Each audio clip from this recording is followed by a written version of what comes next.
आप जुड़े हुए हैं जीएम एजुकेशन में। चर्चा का विषय है एज रिलैक्सेशन संबंधी केस का ताज़ा अपडेट। आप साथियों जानते हैं कि CWJC 16,890 ऑब्लिक 2023 का केस का सुनवाई है आज। हमारे केस के साथ साथ एज रिलैक्सेशन संबंधी 10 केसों का और अटैचमेंट हमारे साथ।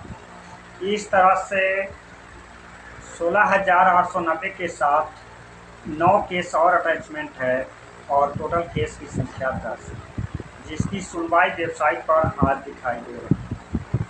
अब देखना है कि आज सुनवाई क्या होता है और इसमें क्या फैसला आता है। अधिवक्ता महोदय से बात हुई थी, जिसके संदर्भ में मैं पहले वीडियो में बना करके आप लोगों के सामने शेयर कर चुका हूँ कि हमारे अधिवक्ता रोशन जी तत्पर हैं एज रिलैक्सेशन की सुनवाई के लिए। और जो ही आज का डेट का जो भी बातें आएगी हम सभी साथियों के साथ शेयर करेंगे। चूँकि अधिकतम उम्र की समस्या ऐसे अभ्यर्थी जो TRE-3 की परीक्षा में उम्र की बाध्यता के कारण नहीं हो रहे हैं शामिल, उनके लिए एक गंभीर समस्या है। न्यायालय की प्रक्रिया लंबी होती है, इस पर रखना होगा विश्वास। आप सभी जानते हैं कि BPSC के एग्ज़ाम देने में से पहले CTET की परीक्षा देना पड़ता है। इसकी एग्ज़ामिनेशन पिछला रविवार को हुआ था। पूरे प्रदेश में 16 जिलों में केंद्र बनाया गया था और इसमें काफ़ी फर्जी अभ्यर्थी 31 अभ्यर्थी हुए थे गिरफ्तार, जिसमें केवल पटना जिले में बायोमेट्रिक जांच के क्रम में 10 अभ्यर्थी हुआ था। दरभंगा, गोपालगंज, बेगूसराय, भागलपुर, गया समेत सभी जिलों से अभ्यर्थी की गिरफ्तारी हुई थी और इस तरह से 5 महिला अभ्यर्थी की भी गिरफ्तारी।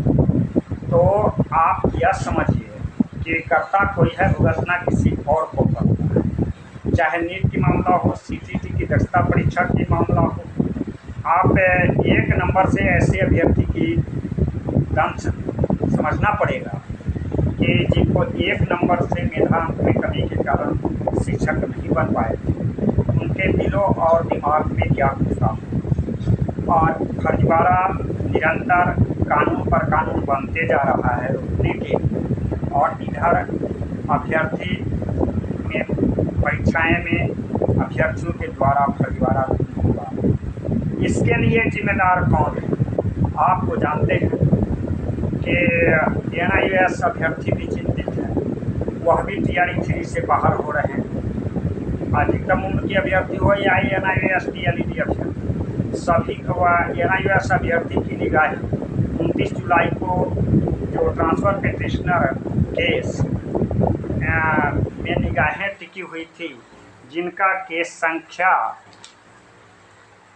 16788 था, जिसकी सुनवाई 29 जुलाई को होना था, वह सुनवाई 12 जुलाई को हुआ। अब देखना है कि NIOS TLED अभ्यर्थी की भी चिंता दूर होती है कि नहीं, चूँकि TRE-3 में उनको शामिल होने का अभी तक कोई चांस नहीं लग रहा। दूसरी तरफ अधिकतम उम्र के अभ्यर्थी भी चिंतित हैं, जिसको TRE-3 से में शामिल में मौका नहीं मिल रहा है।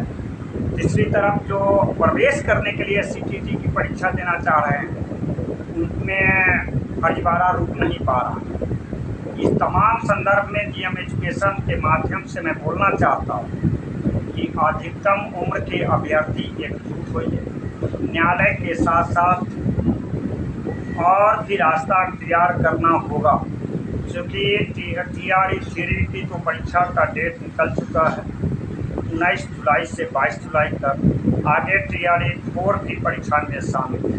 लेकिन दुर्भाग्य की बात है कि अभ्यर्थी जब जाते हैं तो जो अभ्यर्थी 2 साल से वंचित है, सर 2 साल दे दीजिए। कोई 5 साल से वंचित है, 5 साल दे दीजिए। कोई कहते हैं कि 10 साल से वंचित है, 10 साल से वो दे दीजिए। लेकिन यह यूनिवर्सल डिमांड नहीं होगा। हमारी संगठन की ताकत कमज़ोर होगी और हम जीतते जीतते हार जाएंगे। इस संदर्भ में हमारा यही कहना है कि यूनिवर्सल डिमांड अटेम्प्ट की संख्या बढ़ाई जाए, उम्र की बाध्यता को समाप्त किया जाए। इस मुहिम को आगे बढ़ाने में प्रदेश के सभी साथी को एक भावनात्मक रूप से सहयोग करने की ज़रूरत है, एक साथ चलने की ज़रूरत है। आप देख रहे हैं यूजीएम एजुकेशन पर हम बात आपके साथ शेयर कर रहे हैं। यह हमारी वेदना नहीं है, पूरे अभ्यर्थी प्रदेश का, वैसे अभ्यर्थी जो उम्र की बढ़ती हुई के कारण TRE 3 में शामिल नहीं हो पा रहे, उनकी चिंता है। सुनवाई आज है, देखिए न्यायालय से क्या फैसला आता है। जो भी आएगा, हमारा जो अपडेट आएगा हम आपके सामने शेयर करेंगे। आपको पता है कि TRE 2 और TRE 3 की जो केस है उम्र वाली, इसमें बिहार सरकार 2 लाख से अधिक 2000 रुपया जुर्माना की भी राशि जमा कर चुका है न्यायालय में। लेकिन सही समय पर डॉक्यूमेंट नहीं जमा करना, और साथ ही जो काउंटर फाइल बिहार सरकार को जो काउंटर फाइल लगाना था जवाब देना, उसमें एज की अगेंस्ट में लगाया। एक बार नहीं, 2 बार। आप जानते हैं कि उम्र में 3 जजें का चेंजिंग हुआ है। स्वाभाविक बात है कि बेंच में चेंज करने के कारण समय वक्त लग रहा है, टाइम लग रहा है, लेकिन देर सही